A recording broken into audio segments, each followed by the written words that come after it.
ম্যাথটা বলেছে batsman score 84 runs in his 12th innings there by improving his average score per innings by 4 runs. What is the average score per innings of the batsman after 12th innings?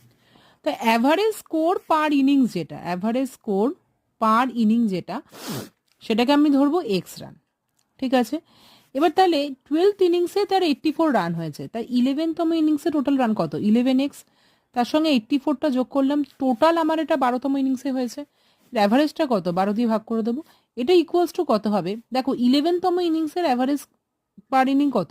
X. প্রত্যেক ইনিংয়ে 4 করে বাড়ছে, তাই total 4। দেখে calculation করো, calculation করে দেখবে x equals to আসছে 36।